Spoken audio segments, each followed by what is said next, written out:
Charles Stoker, pro trainer, grassroots development. Hey, stick around for the 3 things at the end about recruitment. Hey, let's get to the show. It's almost like church. It's a trainer on every corner. It's getting challenging for parents to really and truly understand what trainer fits their child. Check their resume. You got to start doing some fact checking. You don't call yourself a trainer. What do you call yourself? I'm a developer. Everybody can train. You can throw cones out. You can tell a kid go make 10 layups, or you can tell a kid do a cross between jump shot. But who's actually out there really developing kids? Get them in the gym, put them through a few reps. Yeah. Post it on social media. Hey, that's my kid. That's me. Can you really say, hey, I took little Susie where she couldn't even dribble the ball up the court. Now you look after a year or two, now she's pushing the ball with confidence. She's making layups with confidence. That's developing. What makes you not the trainer for somebody? Kids mentality. Okay. I wanted to train everybody. I wanted to put my hands on everybody. Nowadays, I tell a parent quick, I'm probably not the trainer for you. And I'm okay with that. I don't have to train every kid. We demand game speed all the time. Do the kid really want it, or do the parents want it? After about a year or two, it started to click. After just rigorous training, quality reps. Time out. After a what? A year or two. A lot of parents think it's gonna happen in 2 sessions. Is it better for them to be in group training or private? I'm always leaning on group because they're all competing against each other. They're all making sure that they working hard, and man, maybe I need to pick it up because Ashley she killing it over here. Welcome to It's Just Different podcast. We bring on people who have been where you're trying to go and or have helped countless athletes get there. I'm your host, Ashley Roberts, your favorite coach who don't coach teams. I just coach the parents, and I bring on people to coach the parents. And I got another guest today. First of all, he got on the different shirt. So Turn me up. Listen, that's the first thing. He got on a different shirt, and if y'all ain't got no merch, I don't know what you're doing. Hit the link in the description. Professional trainer. First of all, you doing it all. Absolutely. Trainer, coaching, 9 to 5. Yeah. How are you doing all of this? I ask myself that every day. Definitely got to pray about it. Definitely got to understand what's my purpose, and I just keep rolling with the punches. I just go and rest whenever I can. But everything has basically been set up pretty much to where I can do 9 to 5 coaching, training, still being a dad, still being a husband, still doing all those things, but still being able to still get my proper rest. Yeah. And y'all watch the episode, I don't really do no introductions. We just start talking. But I got Stoke with me. I can call you Stoke. I call you Stoke. For sure. Y'all know Charles Stoker. I call him Stoke. And it's crazy that everybody don't know my government name. I knew it, but then when you said it earlier, it reminded me because it's Stoke. Right. Everybody just call you Stoke. Yeah, and that goes back to when I was in the 6th grade. One of my good friends, Des Willingham. Okay. Me and Des, we went to the same school, intermediate school, and everybody was saying Stoker or Charles, whatever, and he was like, man, his name's Stoke. And Stoke just stuck with me from 6th grade all the way up to now. I'm 40. Wow. And so people don't know Stoke, and now sometimes people say Stokes. And so I'm like, where y'all getting an S from? Ain't no S in this. Right, it ain't no S, but I roll with that too. You know what I'm saying? People like, hey, I train with Coach Stokes. Yeah. Go check out Coach Stokes or Stoke, whatever. So I just leave it alone. I love it. And we start this podcast off with what's different. I think the game of basketball is different, whether good or bad. Yeah. What would you say is different as it relates to training now versus back then? And back then can be 2-3 years ago. Yeah. So I'm gonna go back to when I first started training back in 2014.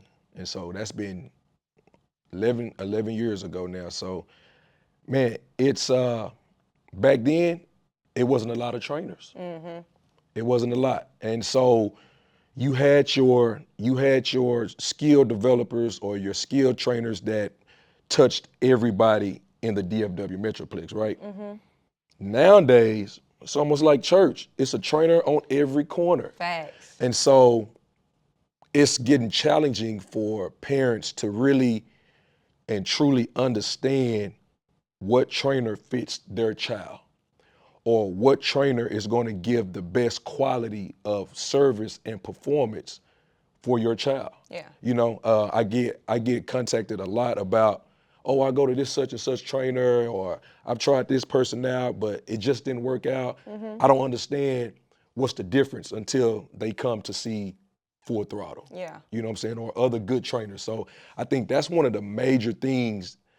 It's everybody wants to train. Everybody. It's like if it's an AAU coach, you I train. You train You too. know what I'm saying? Exactly. So it's parents just don't understand. Yeah. They're kind of I hate to use the word, but naive, because they just don't know the difference. Right. You know what I'm saying? Until you actually get with somebody who really is a trainer. And another thing is, I don't use the word trainer anymore. Yeah. I'm a developer. I'm gonna stop you real quick Okay. because I want to get to that. Okay, I okay. want to actually get to the different terminologies of a trainer. Okay. But before we go to that, how can we help these parents, right? Like, Yeah. so we say, and I say that too. Like, okay, you know, I'll see some kids training with some trainers, and it's just like that's not really even helping your athlete. So how Right. can we help them understand what trainer to go to, understand what to look for in a trainer?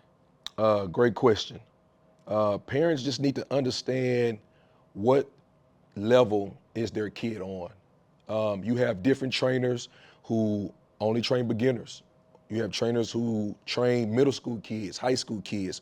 Some trainers just want to deal with college and pros. Yeah. And so I say at the grassroots level, if you have a kid that's serious about it, you need to find yourself a serious trainer.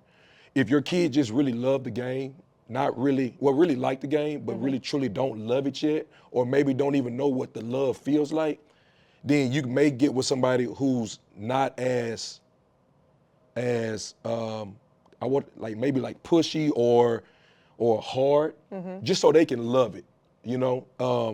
But I think parents just have to really truly understand how much I want to spend. Okay. That's another thing. Like you got trainers that'll charge $20, Yeah.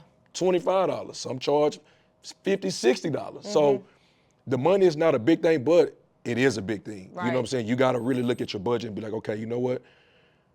Let's check this guy out, or let's check this girl out, and see what fits the best for our child. And then the last thing, check their resume. Yeah. That's the Like one. you gotta start doing some fact checking. You know. Well. So I agree with that. Okay. But I also feel like there are a lot of trainers who have the resume, whether that's somebody stepped foot in a gym one time, Right. and they saying, "Oh, this my kid," or Right. whatever the case may be. Right. And parents will look at if Ashley Roberts played at Texas, went to the WNBA, all of this, and trained with Stoke, they might, and I probably went in Stoke gym one time. Right. They thinking, oh, well, look at the resume, Yeah, right? absolutely. So I do agree that you do look at the resume, but you got to go deeper to that, because also, even if, let's say you train pro kids, WNBA, NBA, overseas, whatever the case may be, and I got a daughter that's in 6th grade, does it make sense, like, to go to you, or does it matter? Like, what does that look like? Right. Parents really got to, whenever they decide to communicate or having contact with the trainer, you really got to ask those questions. Yeah. You know, whenever a parent comes to me and they see all of that, oh, I see you train such and such, and you work with this person, but my daughter or my son is a 4th grader, 5th grader. What do you like at the grassroots level? Yeah. And so I'm completely honest. I'm completely transparent. I tell them my first love is the young kids. That's where all my kids from. You know, like all of them are now college and pros that I've started with 10 years ago. And that's where we actually fell in love with is the grassroots. And I think that's where you have to plant the seed. Yeah. And I always tell them that I'm really like a seed planter. I want to plant the seed. I want to make sure that your kid, make sure that they give maximum effort, make sure that they understand true fundamentals and the foundation of hard work, and just kind of grow from there. Because if you put those core values in place, then you will start to see, well, you know what, this kid really actually love it, or they really just out here just for fun. Yeah. You know what I'm saying? And so I think that's parents really got to be you really got to open up and really ask real hard, serious questions Yeah. when you're dealing with a trainer. Yeah, that's good. Congratulations on taking the first step, and that's watching this episode. But you need something more. You really need a community of parents that's going through the same thing, that can talk, laugh, share struggles, share wins. You need a community that's going to give you monthly resource drops on how to create a highlight tape, what to send to college coaches, and a community that's going to bring in guests, bring in college coaches, bring in experts to give you information. I got the community for you. The different community, and you need to be there. Click the link in this description, and I'll see you on the inside. I feel like you got everybody it's a different name for trainer. You said Yeah. it earlier, Yeah. like you was just talking about, like you don't call yourself a trainer. What do you call yourself? Developer. Okay. I'm a developer. Is there a Because difference between a trainer and a developer? I think so. Everybody can train. You can throw cones out. You could tell a kid go make 10 layups, or you could tell a kid do a cross between jump shot. Everybody can. I feel like the word training is used loosely now. But who's actually out there really developing kids? Are you really getting a kid who really can't put their left foot in front of their right foot and make a proper left hand layup with the Yeah. proper leg? You know, and so that takes time to develop. It really does. And so you got to have patience. You know, you got to sacrifice a lot of your time and effort into truly actually developing kids or athletes. Anybody can train. Yeah. You know, everybody throws the trainer hat on, but can you really say, hey, I took little Susie, where she couldn't even dribble the ball up the court. Now you look, after a year or two, now she's pushing the ball with confidence. She's making layups with confidence. That's developing. That's multiple repetition over and over and over. Yeah. And I feel like a lot of trainers is just looking for the microwave kids, or the kids Yeah, that's that's already already good. That's already good. Get you them know? get them in the gym, put them through a few reps. Yeah. Post it on social media. Hey, that's my kid. That's me. You know what I'm saying? And I'm glad that my story was never like that. Like I say, I've trained kids that's done came in who was already good, you know, and they just need a little bit of fine tuning, a little touch up, or just some quality reps. Yeah. You know, I would never claim a kid. Yeah. Ever. Like you would never see me put my name on a kid. But the kids that started with me from 8th grade, 6th, 7th grade, 9th grade, and they've been with me for at least, you know, three or 4 years.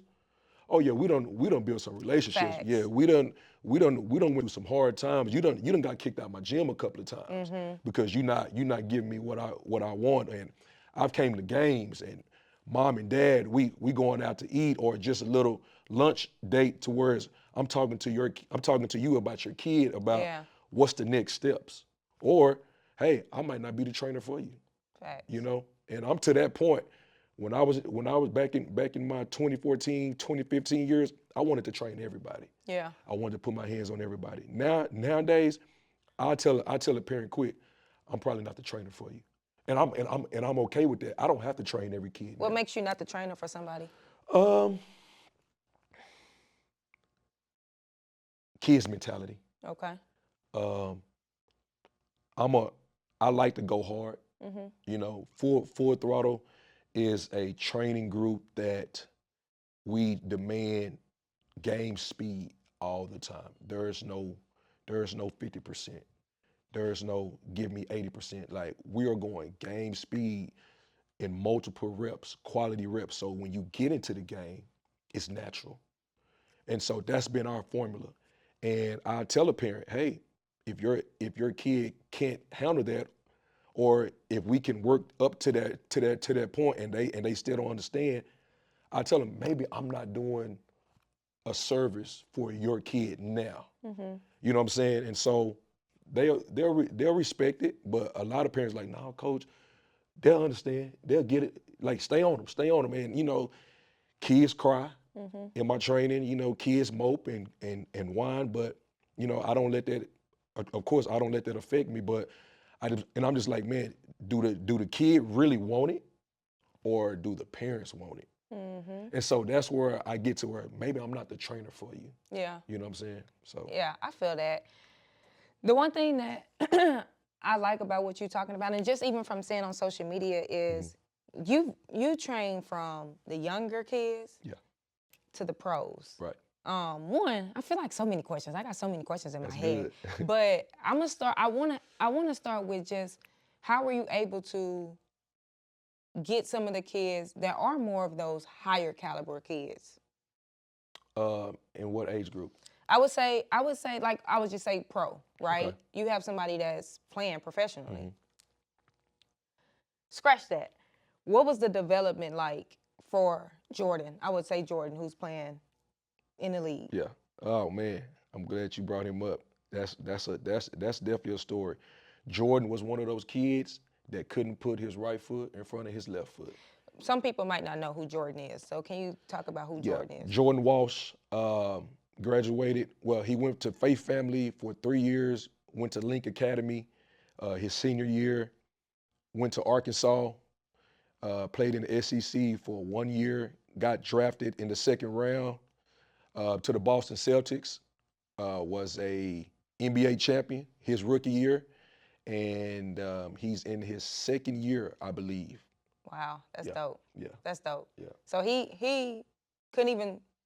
True developer, Yeah. true beginner. I got Wow. Jordan when he was going to the seventh. Jordan was going to the 7th or 8th grade. Now, of course, he can make layups and things of that nature, but he was soft. He was weak. Uh, Dad and them found me through because he played with, I believe he was with Drive Nation or Pro Skills at the time, but he was like on their lower team. And Wow. so, yeah, he wasn't. So he was with the Keontae Georges and the Case and Wallaces. They were all on the top team. He was on like the middle team or the lower team. So just make a long story short, me and Jordan put in so much time together, whereas he really had to question himself if he really wanted to do this. He quit, he cried, he walked out many times, but Dad was so adamant that Coach Stoke, you're the guy to get him where he needs to be. Wow. I know my son can do it. He just hasn't found it yet. And so after about a year or two, Jordan started to click after like just rigorous training, quality reps. Time Go out, ahead. time out, time out. After a what? Rigorous. No, you said a year. After about a year or two. A year or two. A Right. year or two. A lot of parents think it's gonna happen in 2 sessions. Exactly. Or even 3 months. And I tell parents all the time, your kid has his own journey. Yeah. Let the journey happen. Let the path that they're on happen because everybody process things different. You know, from mental aspect, physical aspect, emotional aspect. It's so different, you know? And so after about a year or two, Yeah. Jordan became a freshman at Faith Family, and he started to see things turn around. And shout out to Coach BT at Faith Family, man. That's my guy who took a chance on Jordan and brought him in and kind of built the program around him and a couple other young guys. But that's when it started to turn around for him, man, and he started to see the fruits of his labor. You know, starting on varsity at Faith Family and being scoring double figures all throughout the year and just being a key component Yeah. to their state championship run. He actually won the state championship as well his freshman year in high school. So, yeah, it was that's a true testament of somebody starting as a beginner, not coming in as one of the top seventh That's graders crazy. in the state, but coming in and going from point A to point B all the way to point Z, and now he's in the NBA living out his dream. Did you know when you started training him, like, all right, he got something, or did it take time? It took time. Yeah. It took time. Yeah. It took time. You could tell by the physical attributes. He was long. He probably had in the 7th grade. He probably had maybe about a 6'5", 6'6" wingspan. Because right now I think he has about a 7'2" wingspan at 6'7", 6'8". And so you saw the potential. You saw the long, lanky kid. But as far as the work ethic, as far as dribbling the ball, as far as finishing around the rim and jump shooting, nah, you didn't really see it.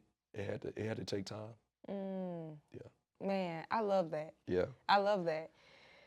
I get questions a lot just about, when should I invest in a trainer? When should I do this? Because, and we're going to get to it in a little bit, but Yeah. just the AAU side, Right. all of that stuff is expensive. Absolutely. Right? Yeah.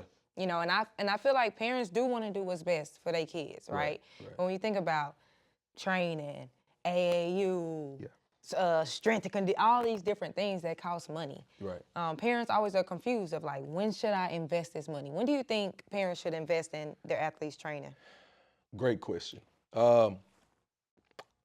There's really no age to it.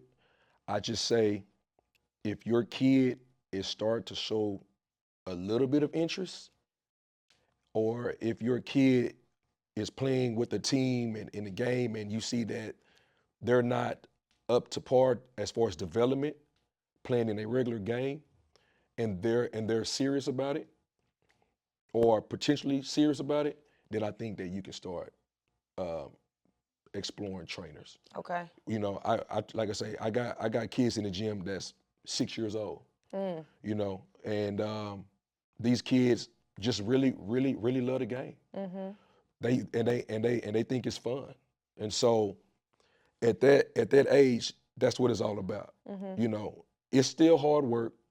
You're still going to get disciplined, but I want to make sure that it's fun at this age. Don't make it where it's not fun and they don't love it anymore. But at that age, just starting out, make sure that you see a smile on their face every time, either before, during, or after training.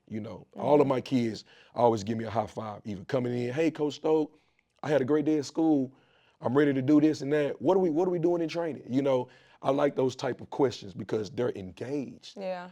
If they're not engaged, then I say parents, wait for a little bit. Don't spend your money on monthly training prices and one-on-ones and things of that nature if your kid is not showing some type of engagement. Yeah. All right. You are about halfway through this episode. Hold on. Let me get a little closer. I need you to do me a favor. I need you to hit the subscribe button. And while you at it, hit the like button. I know I'm asking for a lot. Go ahead and share this with 2 other parents that need to hear this information. Because I'm here to help y'all, and I need y'all to help me so that I can get this information out to more people. Now back to the episode. Is it better for them to be in group training or private? Great question. I'm gonna always lean on group. Okay. I'm always lean on group because just say we have 3 or 4, 6 and 7-year-olds. They're all competing against each other. They're all making sure that they working hard, and you looking at the next person and she's going hard as you. Or man, maybe I need to pick it up because Ashley she killing it over here. And I'm pointing that out. Hey, if y'all not like Ashley, if we're not going as hard as Ashley, we're not going to be as good. You're not getting out. You're not getting what you need to get into training if you're not going as hard as you can. So one-on-one is good for specific instruction. Whereas, hey, I need my kid to work on proper form. I need my kid to work on all of his left-hand layups or whatever the case may be. But in group training, we design our group training whereas we're really trying to touch on every aspect of being a great overall basketball player. Yeah. Ball handling, shooting, strength and conditioning, speed and agility, defense, like all of that can happen in a group setting. And I like for my kids to play one-on-one. Okay. At the end. Yeah. One-on-one or 3-on-3. Yeah. Just so they can understand, okay, coach told me to go between the legs or crossover and get to the basket. Now let's put it to play. Because I've seen so many All-American trainees. Yeah. Everybody look good in cones. Listen, Man, everybody look good. I'm telling you, yeah, I'm telling you, and freaking, and then when you put a defense on, we got live hands and talking and everything. Eyes get big. Oh my God, it's like they seen a ghost. Yeah. It's like they seen a ghost. So yeah. You just made me forget my thought. I was about to ask you. That's so funny because that's so true. Yeah. Like everybody look good in drills. And that's why I say anybody can train. Yeah. You could throw cones out and say, go between cross. Yeah. Between with a reverse layup. It's gonna look good. It's gonna look good for the cameras. It's gonna look good for the parents that's watching. Yeah. But can you do this, and is it effective against a body. Yeah. And our training, we don't really use a lot of cones, Okay. especially with my older kids. It's body. We got to have body.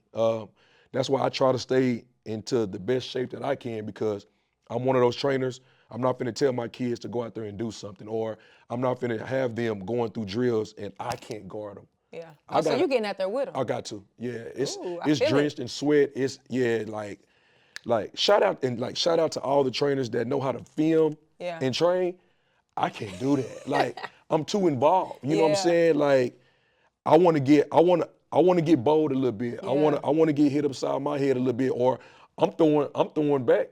You know what I'm saying? Like, stuff that they're gonna see in the game. Yeah. Because it gotta look real. Yeah.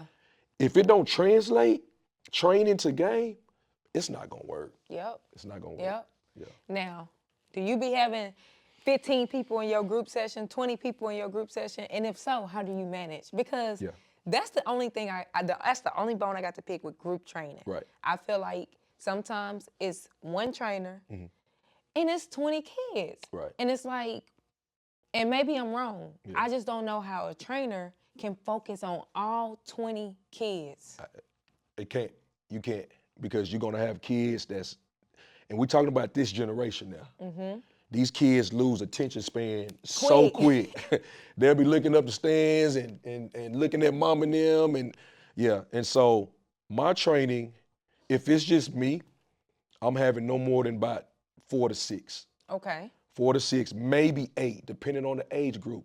But the way I do it, I have 4 in the group. If I have 8, 4 and 4, depending on age and skill level. 4 is doing something, going to the basket, while I'm gonna have this other 4 that I can keep an eye on. They're doing stationary ball handling. Got you. They're doing strength and conditioning. Hey, you got squat jumps. You got 25 squat jumps. You got 25 push-ups. You got 25 jumping jacks. Over and over until I say stop or until I say switch. While this other group, we're going to the basket with one move. And oh, by the way, yeah, you getting beat up by me. So I'm able, because I've been doing it for so long, I'm able to keep watch on both groups going at the same time. So that's kind of how I'm kind of model my training. And then if it's me and another trainer, then of course they're doing the same thing on the other side. So we can have 12 to 16 kids. Right. But 2 trainers. It got to be 2. Yeah. It got to be 2. Or if not, I tell a parent. And that's why I'm big on my parents. And they're really good on, you better book this monthly session, because these spots are going to fill up. I'm not going over 8. I can't go over 8. We're going to find another day. Because I don't want to cheat the kids that's there constantly and consistent on wanting to get better, because I'm all about quality reps. I'm quality over quantity any day. Yeah. Yeah. What do you feel like is the biggest mistake parents make when it comes to their child's development? Rushing the process.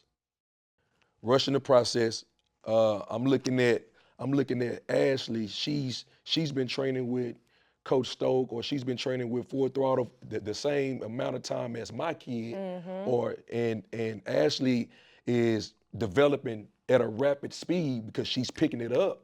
My kid is still behind. Ashley is on varsity. My kid is on JV. Yeah. They're in the same grade. What's going on? You know what I'm saying? And now parents feel like, oh, well, I got to hop to a different trainer. Yep. You know what I'm saying? It's the trainer fault. It's the trainer fault, you know? Instead of me, I'm always telling your kid, go harder, push harder. You can do it. Whereas Ashley, I'm giving her to play, and she's going hard as you know what. And I ain't gotta do it. So I think parents gotta learn how to be patient. Yeah. Don't like we talked about earlier, don't rush the process. Yeah. Like, trust it. Like, it may take 5 or 6 years, you know, but once it click, it's on. Yeah. Yeah. Do you feel like kids play too many games now? Absolutely. What's your ratio from I would say a game to training ratio? I think kids should at least get about 3 to 4 skills training in, if possible, to one game. But what if they got at a least tournament? 2 to 3. At least 2 to 3 training skills training compared to one game. But what if so let's say they got a tournament, they got 3 games. Right. On the weekend, right? Right. What you doing during the week? How many times should they be training? At least twice. Okay. At least twice. So at a minimum, if a kid is serious. Yeah. If a kid is serious, you're only saying 2 times? If he's serious, if he or she is serious, they need to be in the gym at least 3 to 4 times. Right. But if we're going off of tournaments, events, I'm also thinking about team practices. Okay, that's true. I forget about that. Yeah, so the week is filled. Yeah, so that's what I'm saying. Like, how do these parents and athletes really, like, how do you balance just like that workload? Because I feel like you got, for some, you're gonna practice Right. twice a week, right? Right. You got your tournament. Right. Most teams are gonna have 8 to 10 tournaments, depending on what grade you in. Right. And then you training 2 to 3 times. Do you not feel like that's too much? Or is that enough for an elite player? It's enough for an elite player. Okay. It maybe even need to be more. Okay. But I say that because just think about it. If you're playing 8 to 10 tournaments, I'm thinking that you're playing in 2 events a month. Yep. And so 2 events a month. So the week that you are off, that's when you really can get in your rest and recovery. You can also, if you're only able to train maybe once or twice during the week that you have a tournament, well, maybe you can amp it up a little bit by going 2 to 3 times the week that you're off. Okay. Just to work on things that you see that you need to get better at. Yeah. You know what I'm saying? So. And we didn't even talk about, I just call it sports performance. But when you talk about, like, we got the training on court, but you also got training off court, which is your sports performance and all of that. So how do you even weave that in? It's a 9 to 5 job. Yeah. That's why they got to be serious. Exactly. Like if you're not serious, you're not gonna do you're not gonna do half of this stuff. You know what I'm saying? But if you're serious, you're gonna like the nutrition got to come in play. Skills training. Then after skills training, you may have an hour to go to recovery. You know what I'm saying? If you skills train from 6:30 to 7:30, okay, cool. Now I'm going to now I got to go get in the what's the deal called where the ice? Cryo. Cryo. Yeah. You got to go do cryo, or you got to put the compression legs on.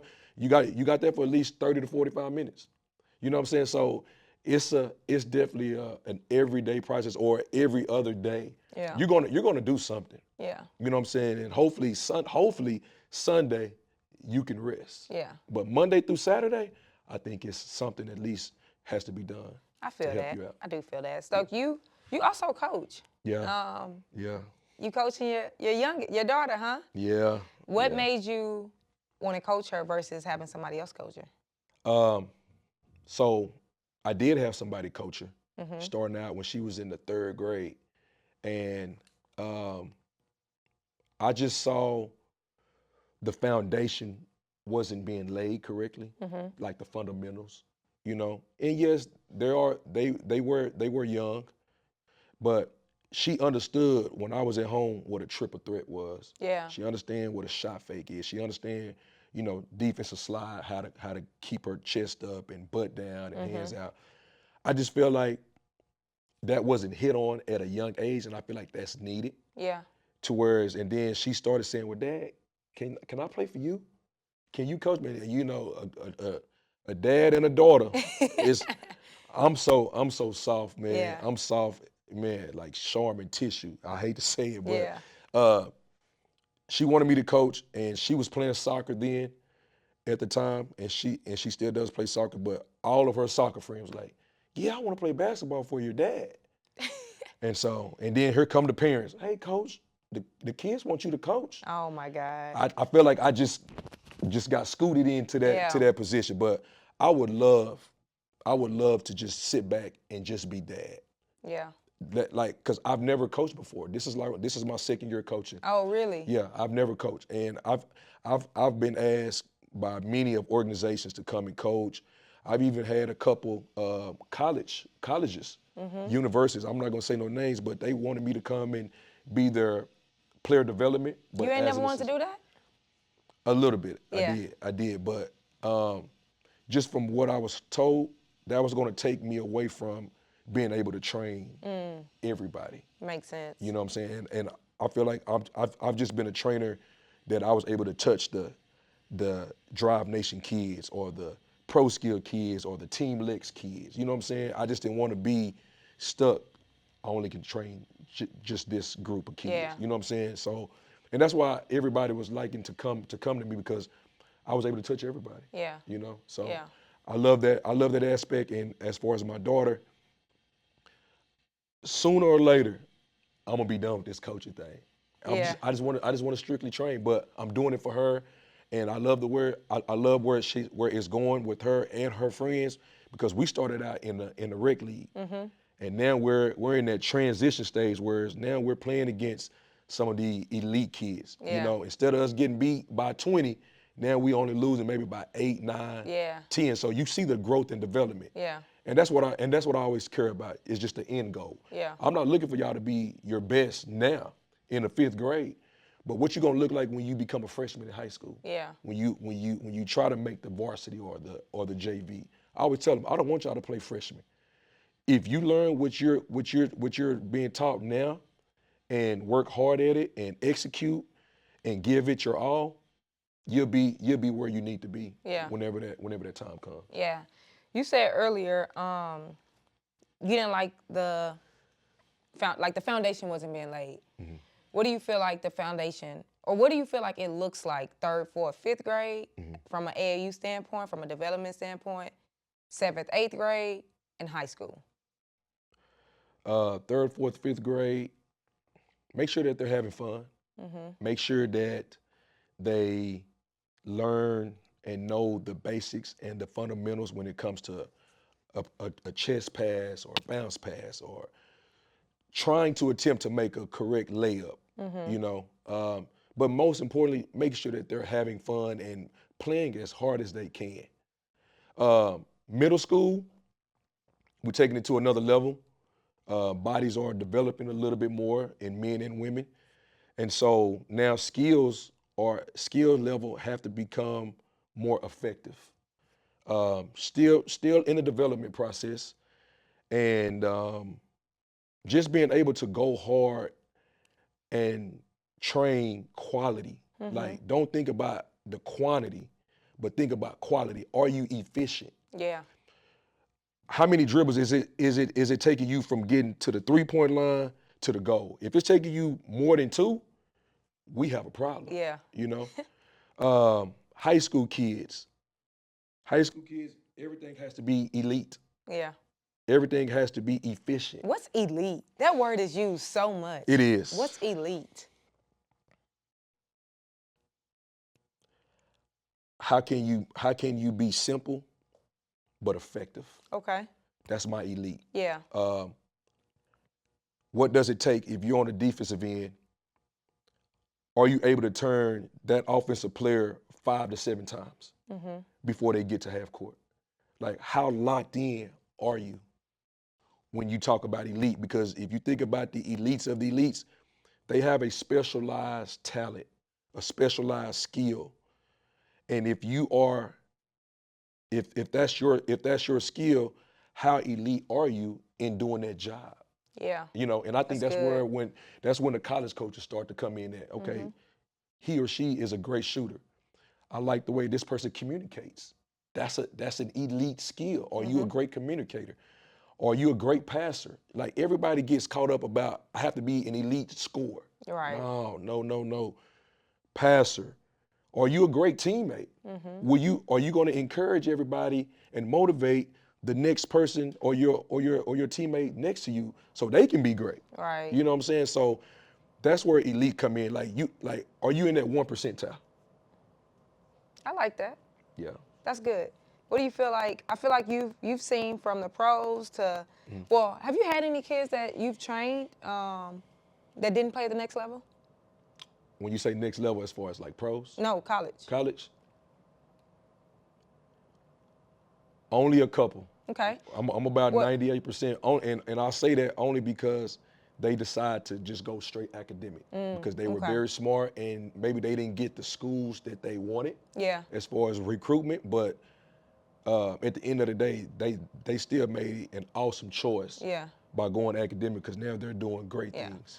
So what do you feel like separates the athletes, the elite athletes, versus the average? The elite versus the average. Work ethic. Like, okay. Work ethic.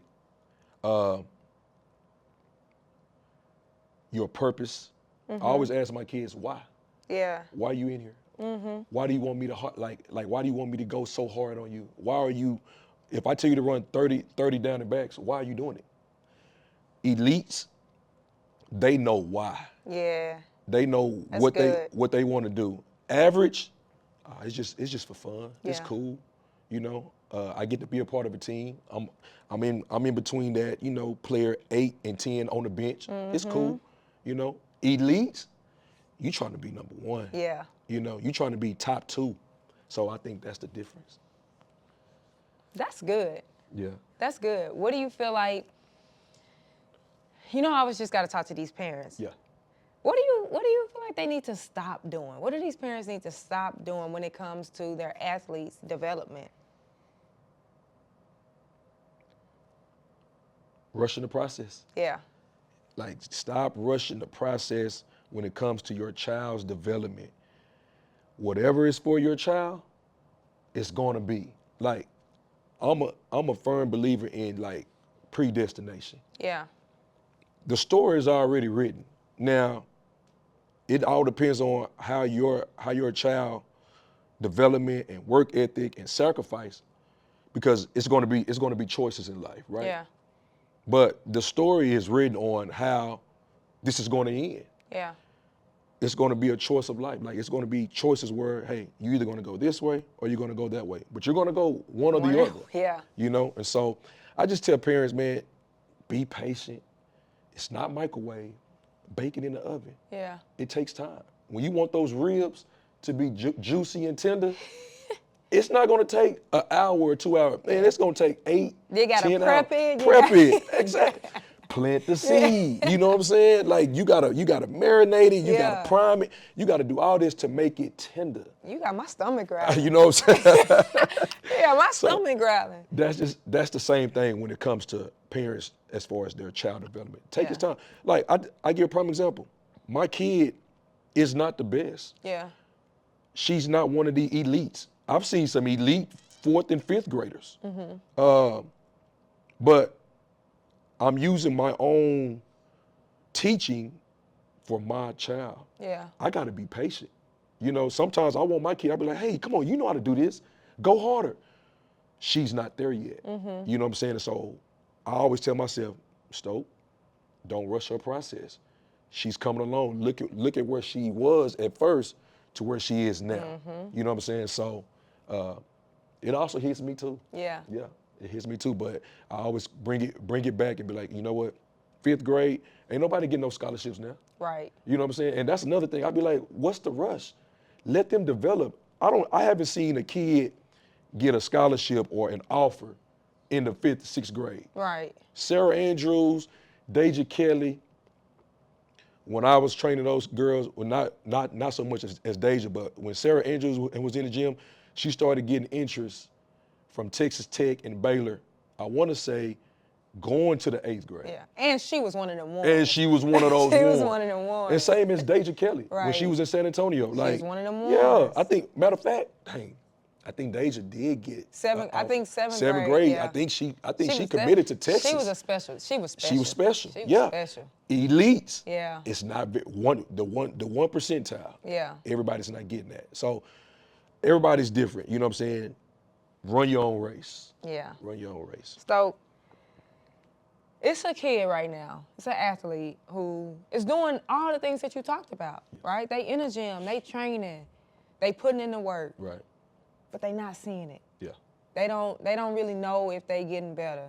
At this point, they don't even really know if they want to keep playing. Right. Can you look in that camera and talk to that athlete? What I would first tell you is really have a conversation, a one-on-one conversation with yourself. I pray and hope that you are a strong believer in God, because you need to do some soul searching. You need to pray. You need to ask God to to show you signs, to give you the guidance on what's your next steps in life. And if that's to become whatever athlete that is, trust the process. Trust that it's going to be hard times. Trust that there are going to be times where you're not going to want to get up. You're not going to want to go to the gym. Coaches are going to holler at you and talk bad to you only to help you get better. And take it with a grain of salt that it's for your benefit. At the end of the day, you chose this life. You chose this path. And so you got to take the good in with the bad. It's not a microwave process. It's going to take time. And so if you got the patience enough and you got the belief in the faith, great things are going to happen. That was good. Do you know that you was just talking to me? Really? You was like that really spoke to me. Like I almost got like teary-eyed. Yeah. Like, because like those are some of the things that I think about even with this podcast. Mm-hmm. Like, it's a lot. Right. And a lot of people don't really realize like how much goes into it. Right. I want to tell you though, I want to give you your flowers though, because I seen you step on the scene. I didn't even know who you are. My business partner Earl talks highly about you, you know, and so I just started seeing you more and more, and man, you really touched me, and that's why I represent different, because I feel like I'm different. Like when you put that out, that it's just different. Yeah. That's how I feel, and just the way that you are so humble, and you care for these kids, this young generation. I wish it was it's different when I was playing. Yeah. You know, and so I just love what you do. I love what you give back, and I just feel like God is going to continue to bless you to higher. Like I don't think that this is just the beginning for you. Yeah. I really do. Like you're just scratching the surface, and you just keep doing what you do, because I'm one of your biggest fans. I really appreciate that. Sure. Man, I need y'all to drop your takeaways in the chat. I respond to every comment, so drop your takeaways from this episode. I really don't want to end. Like, this episode was really good. It was good. This was good. Make sure y'all drop y'all takeaways. Share this with a parent. Share this with an athlete. Share this with another trainer, another coach. I don't care who you share it with, but share it with somebody, because everybody needs this message. Y'all watch, but I need you to subscribe. Hit the subscribe button, hit the like button, follow on Apple, Spotify, and you already know what I'm gonna say. If you're not following on Instagram, I don't know what you're doing. Follow the page. It's Just Different Pod.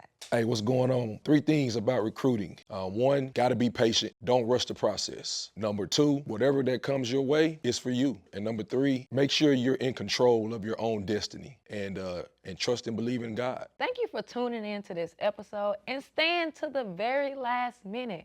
For that, I got a gift for you. I don't know if you can actually see this because I got black on black, but I have merch, different merch. And you can get your different merch at itsjustdifferentapparel.com. Use code podcast to get 15% off. See you next week.